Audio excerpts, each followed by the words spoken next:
Hello, people. What's going on? Welcome back into the show. It's your boy, and it is officially the first episode with real NFL football back in action. As you can see, I'm still repping the boys, still repping the Chiefs. Thursday night. Let's just start there. Thursday night. It hurt. It hurt me. It hurt my soul to watch that game. And by now, this will be coming out on Monday, and by now you've seen all the memes of Kadarius Toney, all the Patrick Mahomes memes. You've seen it all at this point. It was a sad way to go out, guys. I ain't gonna lie to you. It was sad. The Chiefs drop a game to the Lions, 20-21. It was bad. So I really want to start here with this game. I want to shout out to the Lions. Good for you guys. Good for you guys. Good dub against the defending Super Bowl champions. Defense looked good. Offense, that was the real calling point supposedly for the Lions this year, was their offense was going to be explosive, that they were going to be a high-powered offense that was going to put up a lot of points, and the Chiefs' defense supposedly was supposed to be very soft and awful, specifically without Chris Jones. I didn't see that at all. What I seen was a very timid Jared Goff, even when he was facing a defensive line that essentially put zero pressure on him at all. Now the secondary played pretty well, except for giving up spots here and there. But to defend the secondary, they were on the field a lot, and they were chasing around a lot of big, strong receivers. So I'm going to give the secondary a pass. But the Lions were supposed to be this high-powered offense that was going to put up 30, 40 points a game, and they put up 14 points. Outside of the pick six, they put up 14 points. Now, the Chiefs' offense looked horrific, and I'll get to that in just a second. But I just want to give the Lions their flowers. Jahmyr Gibbs, that looks like a good pick. That guy can run. That guy can run his butt off. And it's quick, explosive, powerful guy, hard to bring down. It looks like a great pick for the Lions. Amon-Ra St. Brown, obviously a killer out there in the slot. It is ridiculous. He just, the same way people are always like, how does Kelsey always get open? I had the same feeling, like, hey, the Lions have one guy that they can really rely on, and it's Amon-Ra St. Brown. And somehow, time and time again on third down, the guy just makes something happen and he gets open. And that's what happened here too. And he came through in pivotal points, and Jared Goff played a perfect game, and the Chiefs, the boys drop a game. I'm still repping them boys. I'm still repping them, but those are my guys. And that was a game without the Kadarius Toney, the death of Kadarius Toney essentially out there on the field, where we just watched this young man get skinned alive by the internet after this game. It was bad. It was bad. I think I think he had 4 drops. He had 5 targets. 5 targets, 4 drops, 1 yard, 1 rush, -1 yard, and basically was the cause for the pick 6. And it was a nightmare game. That is the essential nightmare game for a wide receiver. You just drop everything, a ball bounces right off your hands. They get a pick 6 off of it. It was awful. And I want to personally apologize for everybody that had Sky Moore in their fantasy to make up for having Travis Kelce be out. Yeah, Sky Moore didn't contribute anything, and Rashee Rice looked like the only competent wide receiver that we had. MVS had that crazy catch, but other than that, MVS and Rashee Rice, and they didn't particularly play very well. I think Pacheco and McKinnon, The running backs definitely had more receptions than all the wide receivers, and that's a bad sign. Noah Gray looked great. Noah Gray looked great. Defense looked very stout. The defensive line without Chris Jones looked like they can still do a little bit of damage. So that's the saving grace right now. Yeah, Thursday night hurt. It hurt. I think the Lions should feel good about the defense. Little sketchy about the offense. They get Jameson Williams back in a couple weeks. That'll probably kick their production up another level and definitely help those guys out. Yeah, give Jahmyr Gibbs the ball. Stop doing that. Stop. David Montgomery is cool. He got obliterated by Nick Bolton in pass protection, supposedly the thing that he was there for. And yeah, wasn't great, Bad outing for the Chiefs. I still think that they'll get their stuff together. I think having a young core at receiver definitely has its problems early, and they'll get it together late in the year. If Kadarius Toney can find his actual hands, then they'll be in a lot better space. So, yeah, shout out the Lions. You got that dub. You guys won your Super Bowl. I hope you can hold it together and we can actually see each other in the Super Bowl again. That would be, what a story that would be. That would be awesome if the Lions just take this momentum and run with it, and the Chiefs get their stuff together and we have another close game in the Super Bowl. That would be amazing. Yeah, Thursday. Whew, it hurt. But got to rebound a little bit. Saturday. Amazing. I lied last podcast. Let's just be honest about it. I lied last podcast, and I definitely am watching a bunch of college football this year. There's no doubt about it. Saturdays is college football day, and it was amazing. There was so much good football. I couldn't believe the quality of the football in college. Like, I have definitely been one of those guys who's like, college football is not on the same level as the NFL, but I really feel like it's possible that there's the quality has upped. It's went up, and we can start right again with it. Oh my God, Deion fucking Sanders, Coach Prime, and the Colorado Buffaloes do it again to Nebraska. Man, this is the game I started my day off with, and let me tell you, it was crazy. The entire first half, I went, here it goes. Here we go. Right? You got Shedeur out there. He's not connecting with the receivers. Him and the receivers were off. The timing was off, and you could just tell that they just didn't have it going. Edwards, the running back, just didn't have it at the time. Like at least the first quarter, going into probably 5 minutes left of the second quarter, it was bad. Just bad execution, and the defense really stepped up, and the Colorado defense stepped up and saved them. Nebraska, Jeff Sims, oh man, poor guy. He gonna be playing at Siberia Tech next year. He gonna be playing in fucking China University next year, because oh my God, it was terrible. I mean, what was it? 3 bobbled snaps, just one straight fumble, an awful pick that he threw late with it was a little out route that he just tossed out there on the run with the safety over the top. And the corner seen it the whole way. Like, you have to hit that guy in the break, and he held onto the ball so long. He just had the jitters, and it was bad. Jeff Sims was really bad. Nebraska was bad.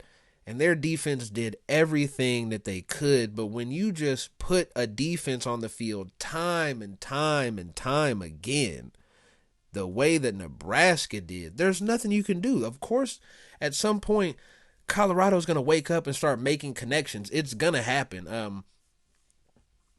it wasn't good. Like Nebraska, I did not expect Nebraska to play that bad, that poorly with Matt Rule being there, but the quarterback situation has got to get cleaned up or they have zero hope.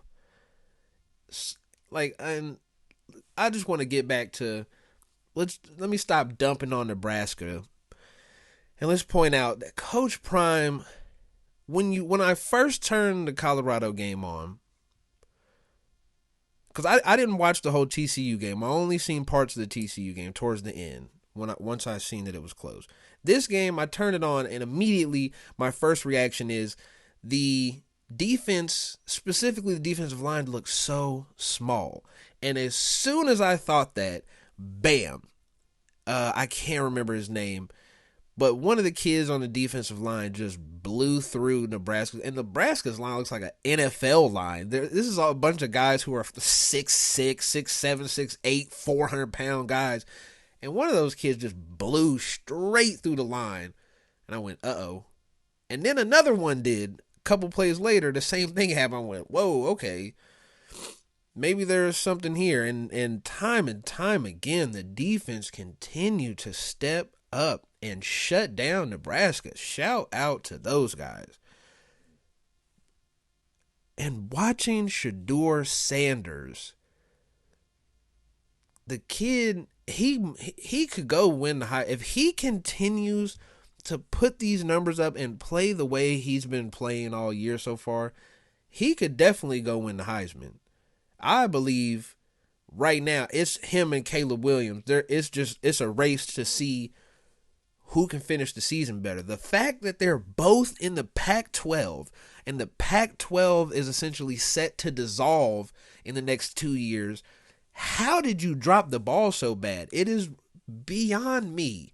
You have Colorado and USC in the Pac-12 right now, and somehow, some way you bobbled this. You have the two best stories in college football, and you blew it. You're blowing it. I don't understand. Anyway, let's get back. Shedeur could easily be the Heisman. If Caleb Williams has any type of hiccups and Shedeur continues, it's either one. It's whoever continues to do this throughout the season they're gonna win the Heisman. Shedeur Sanders had almost 400 yards. We have two passing touchdowns, a rushing touchdown where he tried to do the shuffle like his dad, like Pops. It was a little dry, but it was cool. And man, it's amazing to see the weapons. The receivers are all awesome, quick guys, good strong hands. It's really wild to see that team got put together in one offseason. And it's crazy to think that with the transfer portal and the way things are right now, that you can really go out there and field a team that way. And the fact that Shedeur is really that good is also what I think that is the main thing here. The main takeaway here should be they're legit. No matter what you want to think, no matter how many people go out there. And Joe Klatt, that was kind of, they can, at the end of the game, Joel Klatt says something along the lines of they continue to overachieve. And I took offense slightly to that because I don't believe that they're overachieving. I think they're playing right where they at. TCU is a Big 12 team. Big 12 teams historically, awful defenses, super high-powered offenses, and that's exactly what we've seen. And they hung in there, and they had a shootout, and they won. They go in and play Nebraska, a Big Ten team, traditionally hard-nosed, defensive-oriented teams that want to run the ball and pound the rock, and they went in there and they played that type of game and blew them out in the second half after they figured out how to beat those coverages.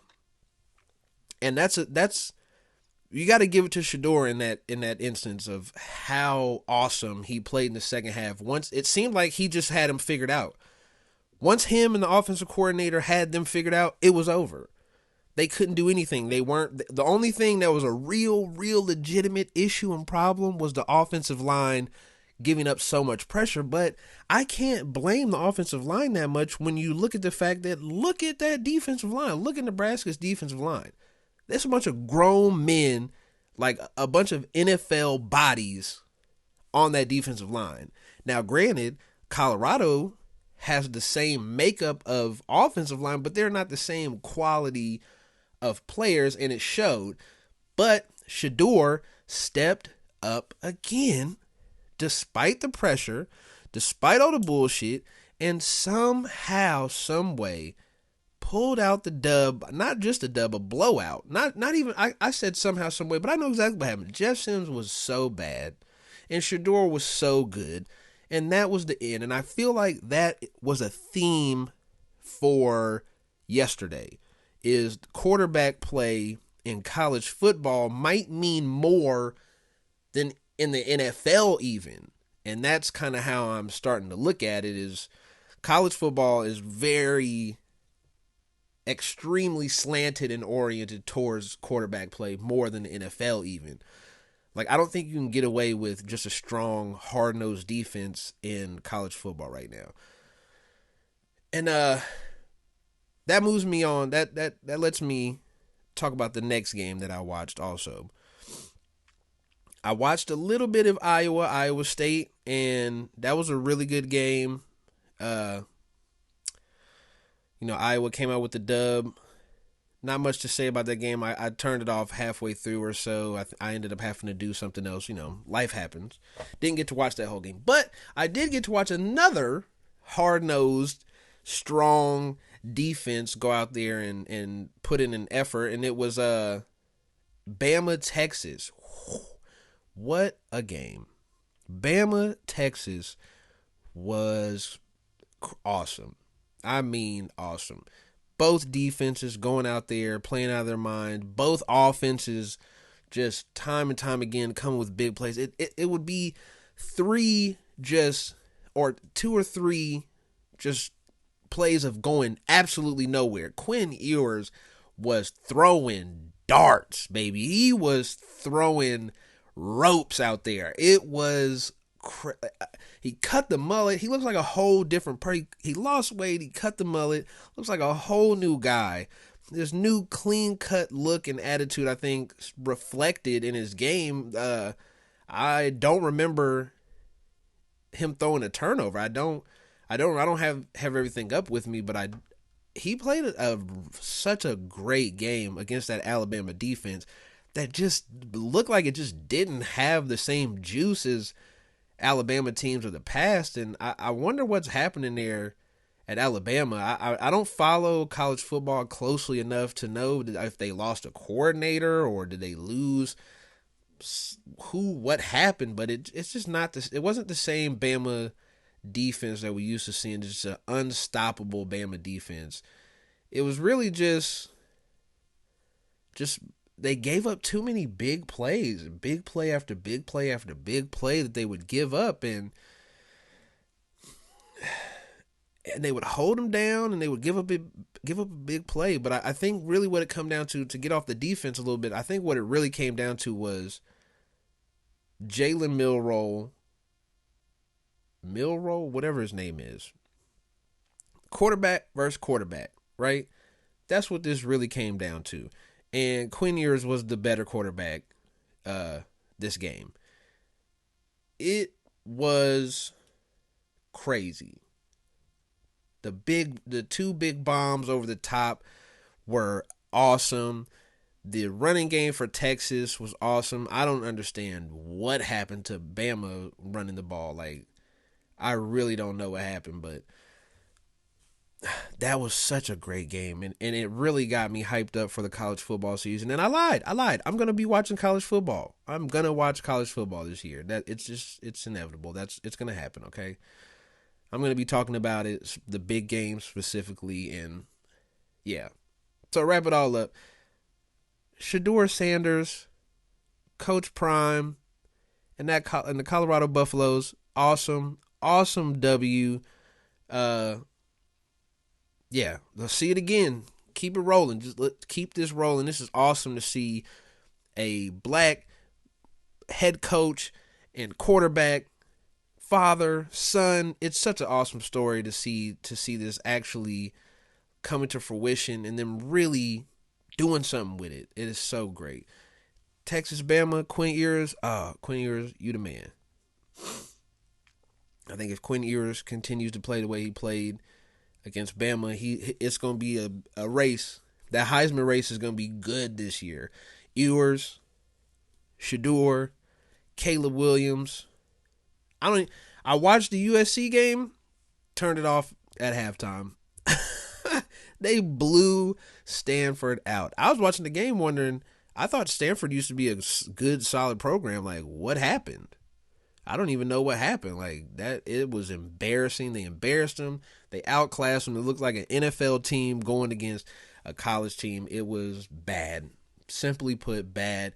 Caleb Williams is the man. And, yeah, college football is back, baby. College football is back. It is awesome. I think it's going to be one of the most fun years of college football and football, period. So, it was a good Saturday, bad Thursday. I will be back after this little break with the opening day of the NFL season. What an opening day, man. What an opening day. Football is back, and it feels great. Let's just jump right into it. First game of the day for me, I tuned into the Colts game because I wanted to see what Anthony Richardson was going to do. And, boy, he lived up to the hype. He seems like a young guy who has a lot of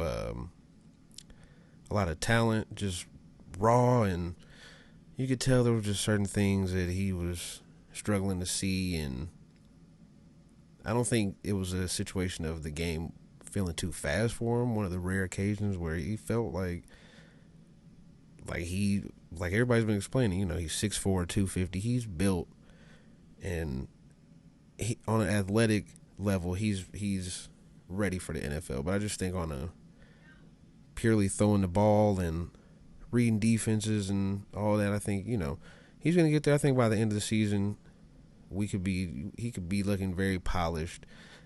Looking at the level that he produced at today, it was really fun to watch the Colts actually hang in there with the Jags till the end of the game. I mean, it was damn near a tie game the entire time. It was pretty impressive to see the Colts go out there and do that. And the Colts defense looks like it could win them some games here and there. I mean, it's Trevor Lawrence and the Jags, and I'll get to them in just a second. But I just wanted to talk about the Colts, and it looks good. It looks good. The Colts look good. Anthony Richardson looks like he's on his way. The legs on that guy he's gonna have a lot of explosive runs, big plays this year. It's gonna be fun to watch. Probably not gonna win a whole lot of games, but it'll be fun to watch. And that hit at the end of the game was very scary, though. Very scary. He took a big hit. At first, I thought it was a knee or an ankle or something like that, but from what I ended up seeing, it looked like he just got smashed in the head and was down for a little bit. But he got back up, and he came back into the game at some point. But at that point, the tide had turned to the next team that I'm going to talk about, the Jacksonville Jaguars. Trevor Lawrence. At first, I was worried. I ain't even gonna lie. At first, I was worried. Trevor Lawrence looked like he didn't have it. Like he just came into this game completely underestimating the Colts defense and kind of just was very pedestrian for a while outside of a couple throws to the two throws. The throw to Calvin Ridley, that long run after the catch he had. Calvin Ridley's going to be dangerous this year. He's going to be Trevor Lawrence's security blanket. I guarantee you, he's going to get a lot of fantasy points for you guys out there this year. But the Jaguars, I mean, the defense is scary. Seeing how Anthony Richardson and the Colts went out there with backup running backs and no receivers, and went out there and kind of cooked them, for lack of a better term. They did what they had to do. I know they had the the whole fumble, guy picked it up, didn't take it back thing. Just mistakes, you know what I mean? Just silly mistakes. I feel like that's just the team being young and just not understanding what's going on out there sometimes. And I mean, it would have been hard for anybody to figure out what was really happening out there. So, but yeah, good game, man. It was a great game to watch. That it was close to the end, and then the Jags and Trevor Lawrence, they took off after that big hit. Really, like once they had the big hit and Anthony Richardson was down, I think that kind of just deflated the team, and it was no way they were coming back from that. But overall, it was a really good game.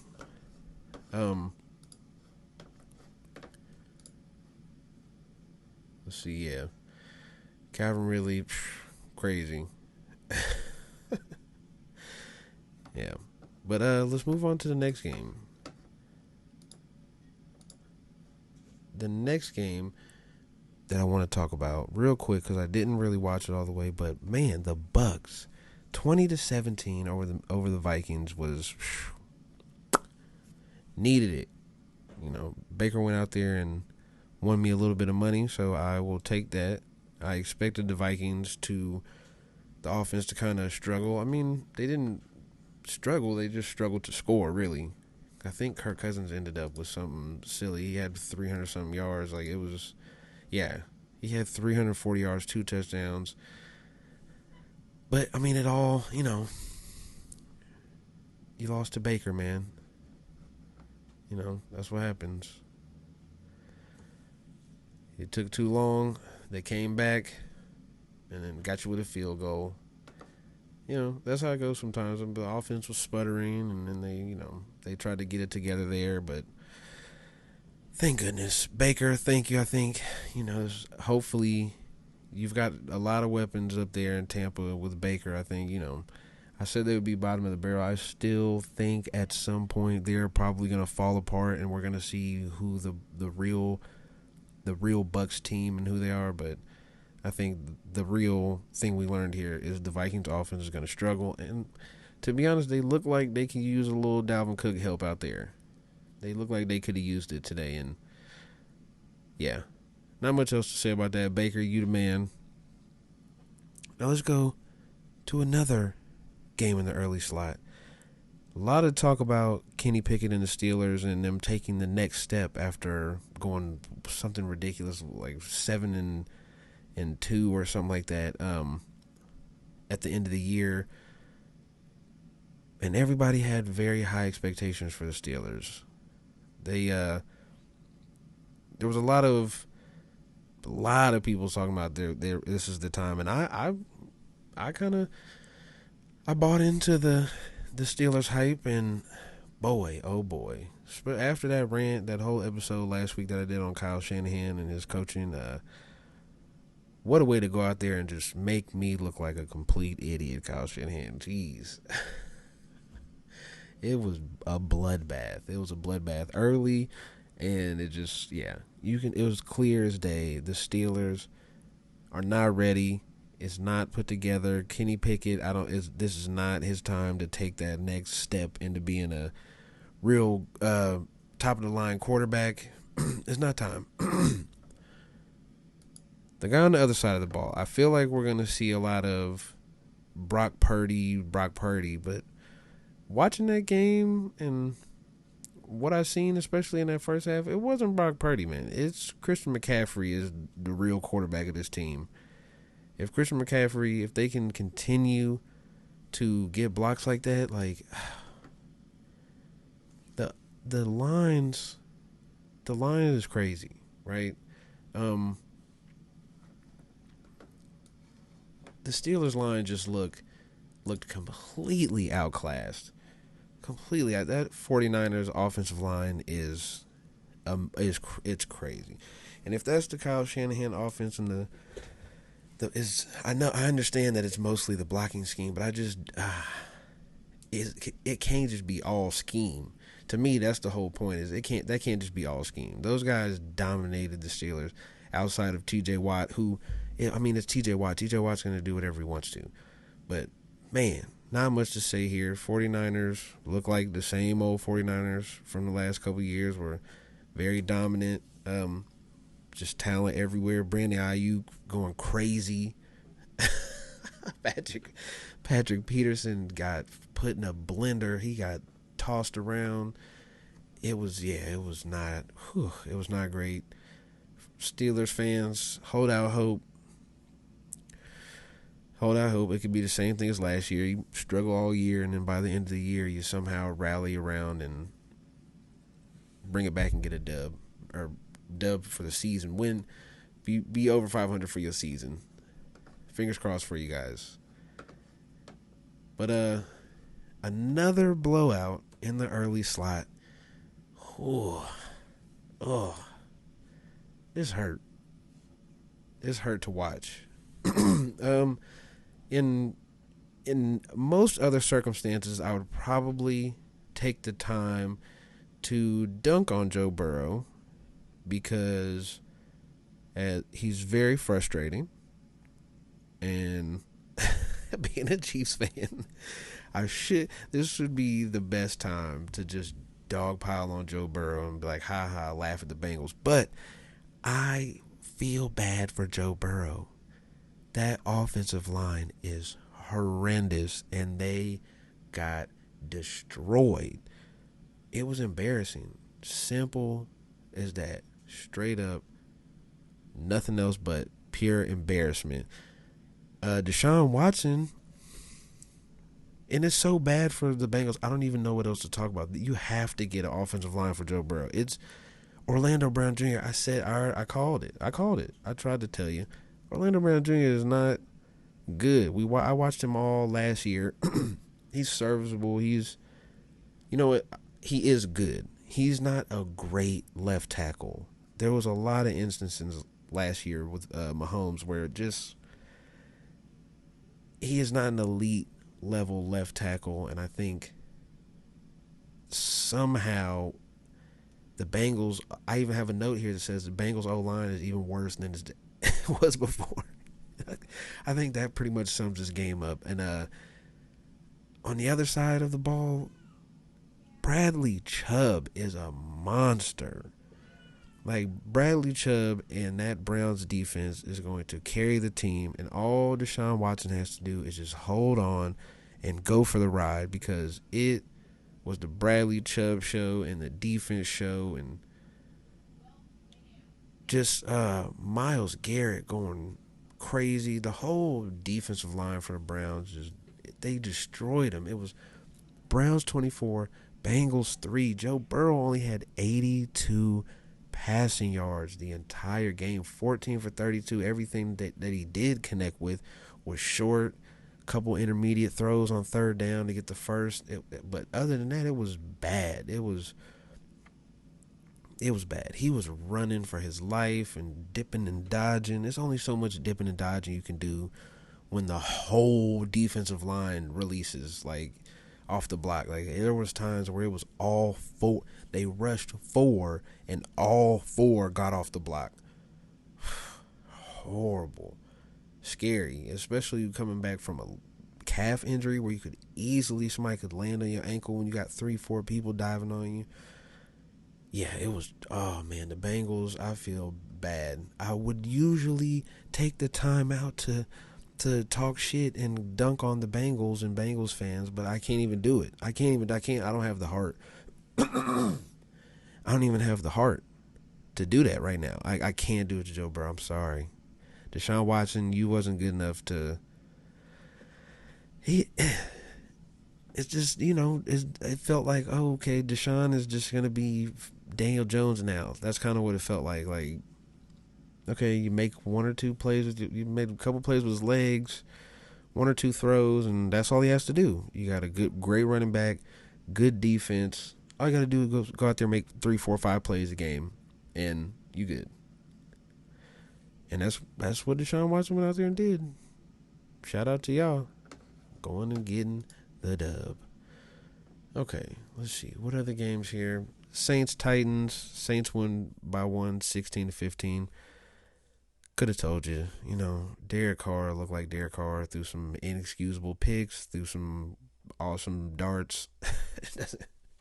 you know, is what it is. But the Titans, I was wrong, and I have a list of things at the end of this that I'm gonna quickly go back over at the end. But oh man, Tannehill didn't matter as much as I thought he would. I really thought Tannehill would come in and kind of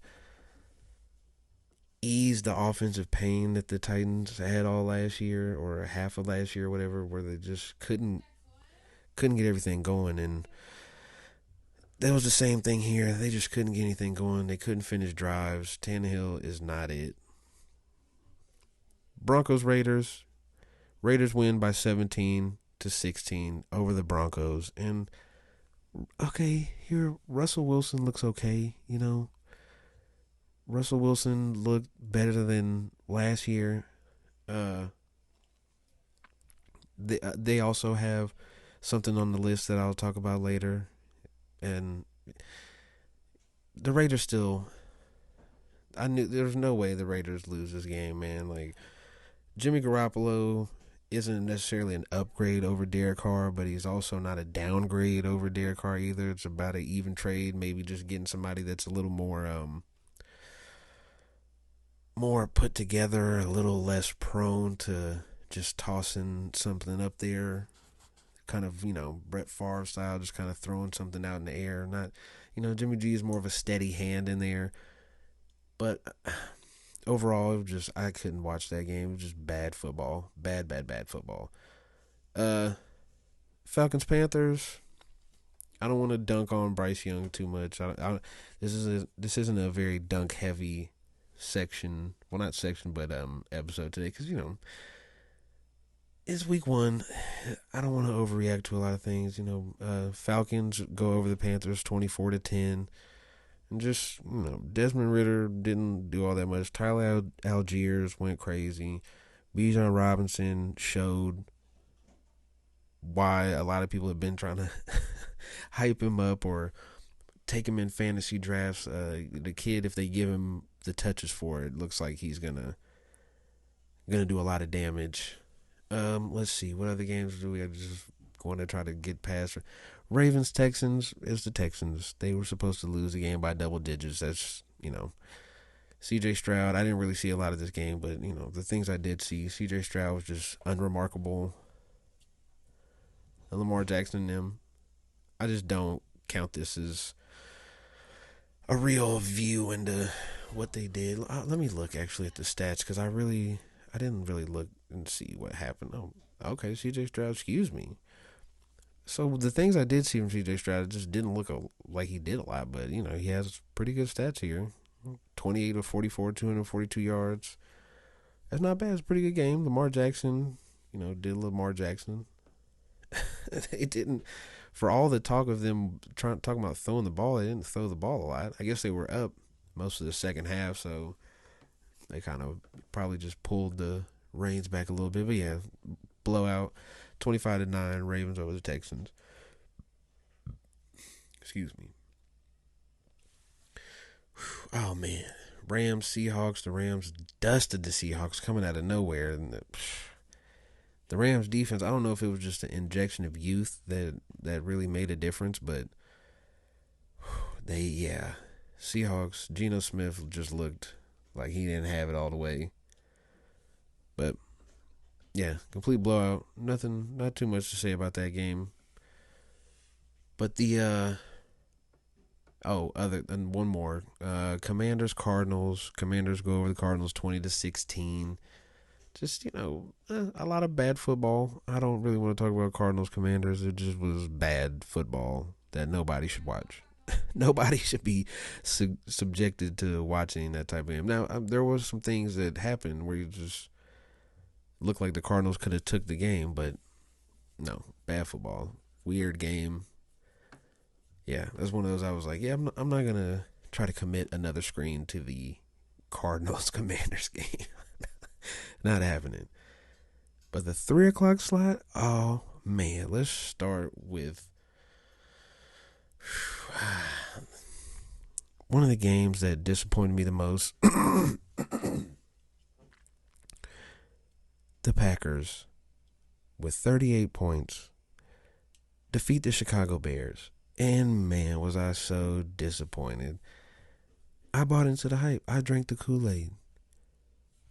You know, I thought Justin Fields, hey, if Justin Fields improves by 10%, he could be in talks to get MVP. That would put him closer to, 26, 2,700 passing yards, 1,300 rush yards. I thought that would be enough to get him back up in there and spearhead this whole thing and push him forward into the MVP talks. But no, somebody that, if they keep playing at this level, could see themselves in the MVP talks. Jordan Love. Oh man, didn't see this coming, right? And even looking at just the stats, because I didn't go look at the stats at the end of this game either. It just felt sad to watch the Packers just really whoop the Bears like this. With Aaron Rodgers gone, there probably felt like there was a lot of hope, and Jordan Love just came out and said, no way, not happening today, guys. You're not getting a dub today. You're not getting no confidence off of me. I've been waiting for 3 years behind this guy. Like, I'm done with that. And came out and had 245 yards and 3 touchdowns. Now, granted, he did have a couple big screens, and, that contributed to his total, but still, pretty solid game. Just came out there, kind of like I said with Jimmy Garoppolo, just came out there. It was just a steady hand. And the kid looks good. He made a couple throws, made a couple Rodgers-esque looking plays, and looked like he was a little more lively on his feet than I would have thought he was going to be. But the Packers look like they can beat teams like the Bears.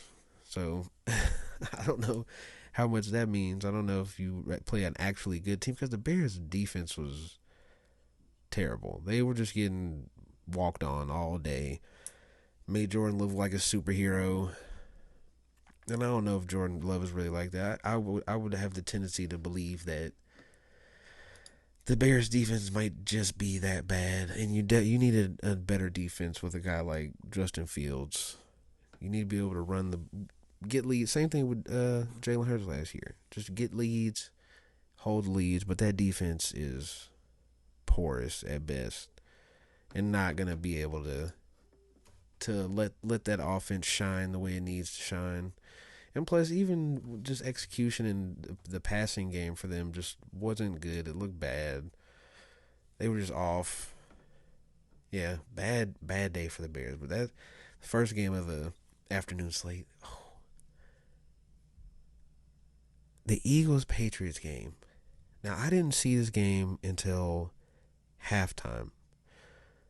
So I'll tell you what happened. I was watching the Packers-Bears, and they were getting mollywopped, and I look and I see on one of the other screens I have pulled up, the Dolphins-Chargers game is close. It's 17-17, something like that. 17-20. I watched them score to go up, I think, to 20. I think it was a field goal.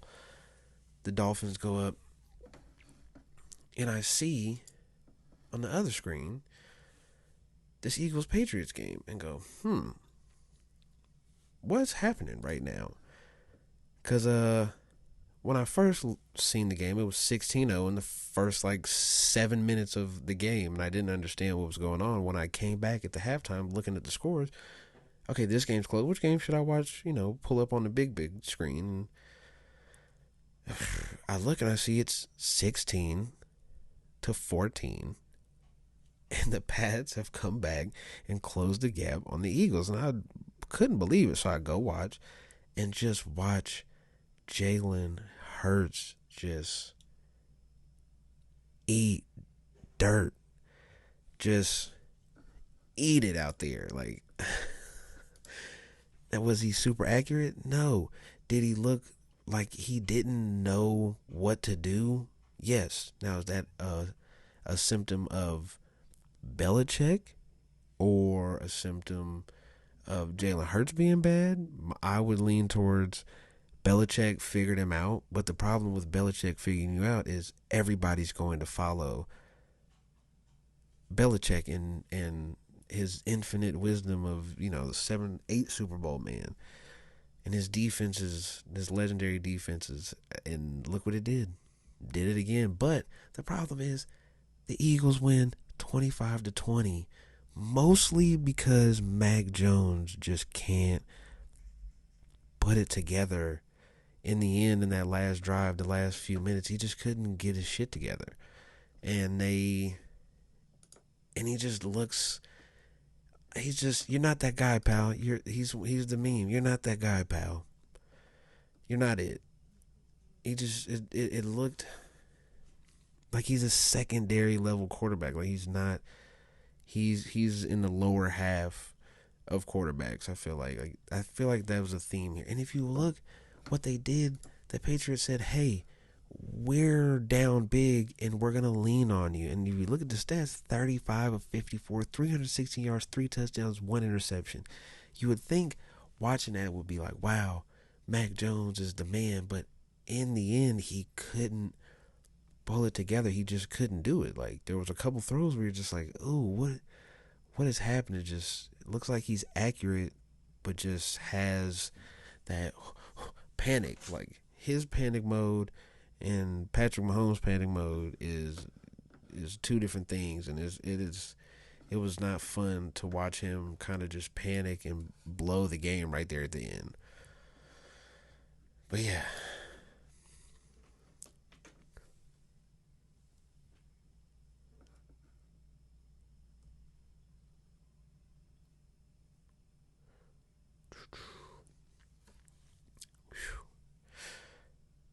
Now the last game I'm going to talk about was crazy. I'm just want to go through the whole thing. So the Dolphins go over the Chargers 36-34. And Tua and Tyreek Hill lost their minds this game. Now, the other shout out I have to give to is Austin Eckler, because, man, Austin Eckler had a bunch of big plays, and it was the epitome of an AFC shootout game in the 2020s. Just lighting it up back and forth, back and forth. And I feel so terrible for Justin Herbert, because this happens to him all the time, and he has to deal with this with Mahomes, and now Tyreek is on the Dolphins, so you have Tyreek on the Dolphins you got to deal with. You got Mahomes that in your division that you have to deal with, who just do this to him time and time again. Poor Justin Herbert. But let's go through and look at this. They get up to the goal line. Austin Eckler runs it in. Chargers go up 7-0. The Dolphins turn right around and go on a 3-minute drive right down the field. And Raheem Mostert runs it in. Then you get to the next quarter, and right away the Dolphins get the ball back. They move right down the field, get a field goal. And then you turn around, and Donald Parham Jr., it was just back and forth. The offenses here were going crazy. Tua Tagovailoa has 466 yards, 3 touchdowns, 1 pick. The pick was bad. Let's be honest now. Now let me stop here for a second and talk about Tua. Tua Tagovailoa obviously had an amazing game. 466 yards, 3 touchdowns. Cool. But it was really Tyreek, let's be honest. That pick that Tua threw was horrible. It was horrific. It was a pick where you just go, what?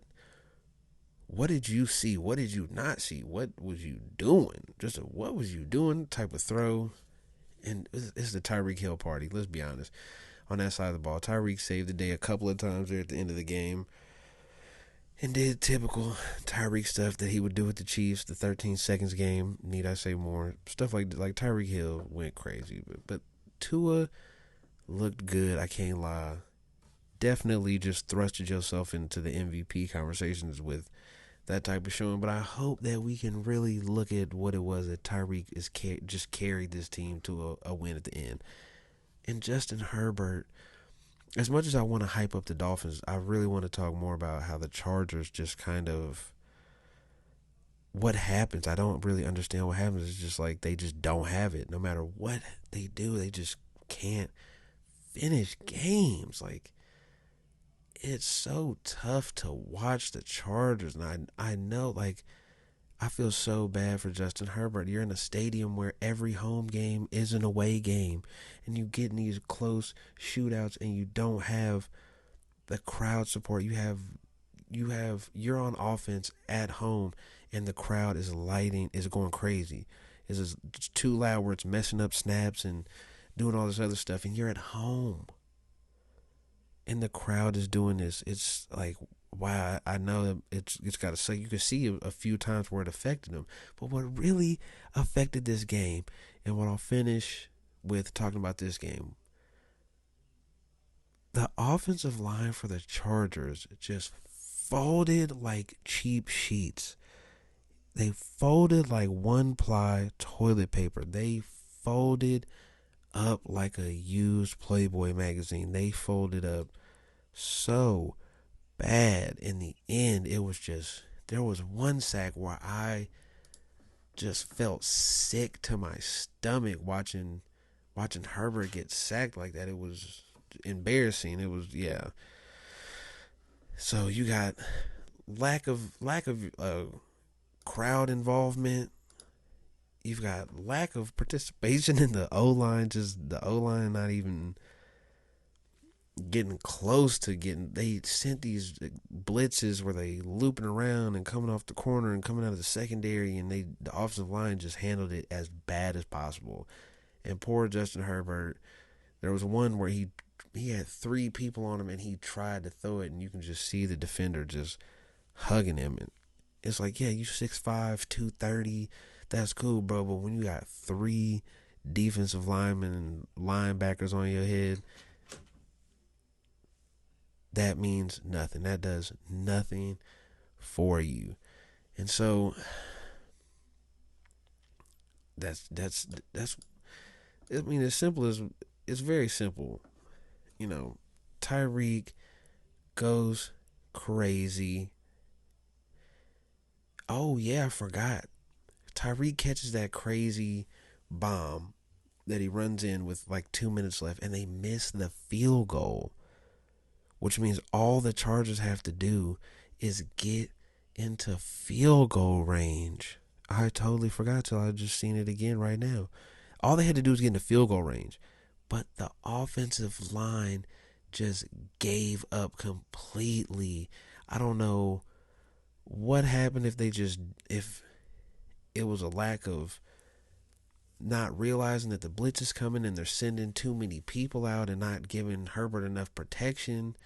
But man, oh man, was it, I'm like that his own they bullied his own lineman into him, and three people was on his head. Like it was, yeah, it was ugly. Two in a row of just sack, sack, sack. Well, intentional grounding, sack, sack to end the game.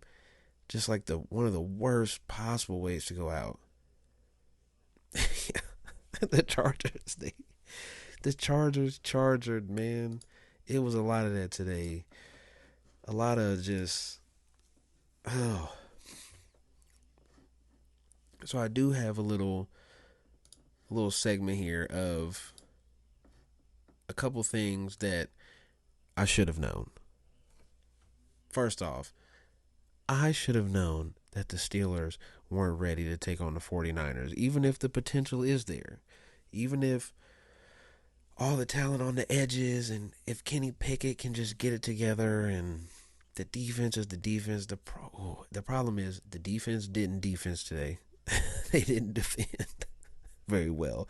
Specifically, Patrick Peterson getting torched and the D line just getting barbecued by the 49ers offensive line. Like, I should have known the Steelers weren't ready. Should have known. Another should have known. Anthony Richardson. I should have known. I should have known that Shane Steichen would be able to take Anthony Richardson and do a similar thing with him that he did with Jalen Hurts, and that Jalen Hurts looked pedestrian without Shane Steichen.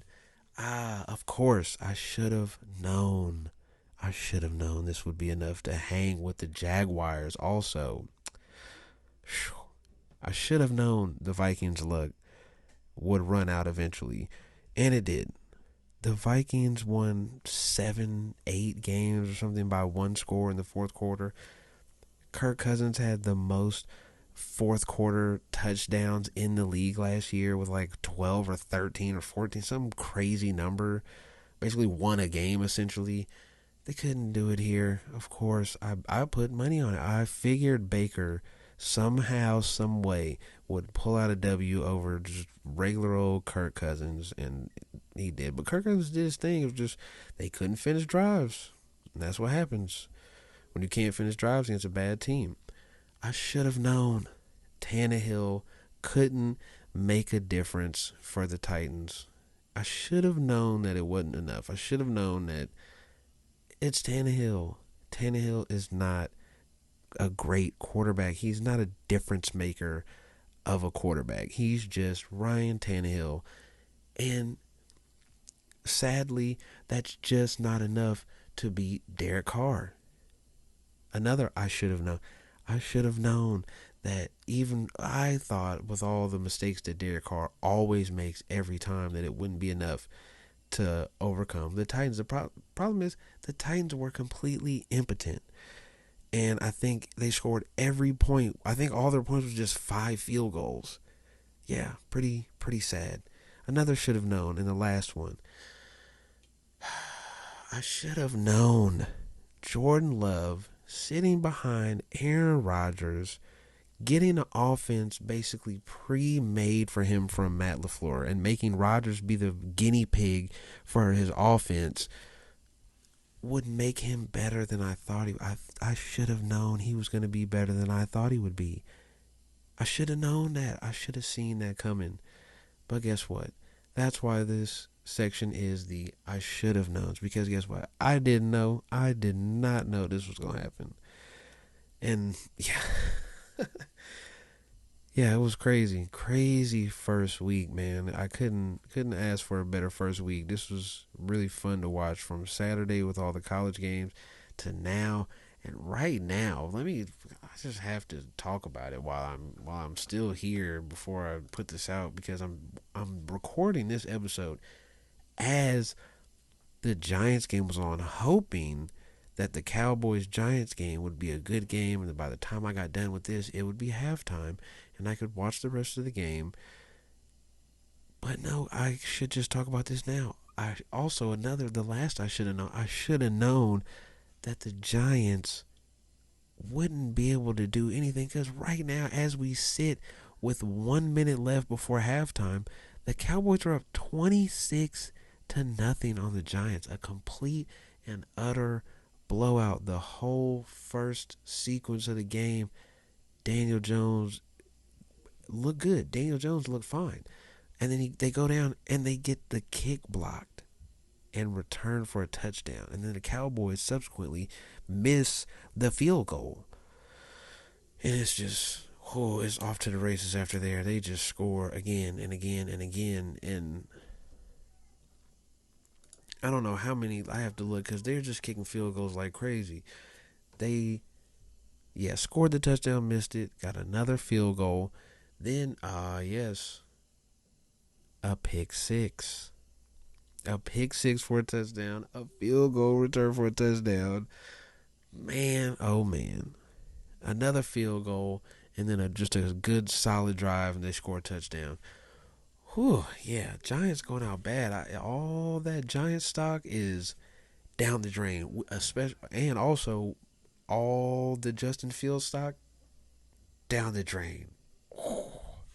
awful, awful turnout, man. It was not good. This is not looking good for them, man. They just can't generate anything. Ooh, yeah. If they come back, it'll be a miracle. I'm just pointing it out here.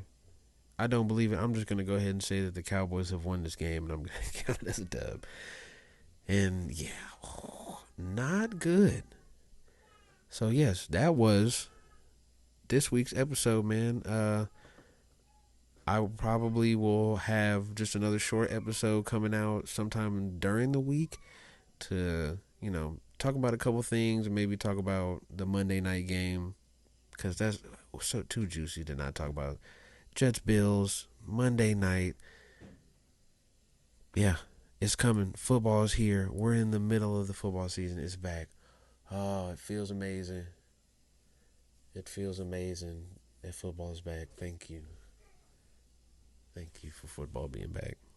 Yes, because I don't know what I was going to talk about on the podcast. I started the podcast a couple weeks early and realized, like, ooh, no games on is a little weirder to talk about stuff.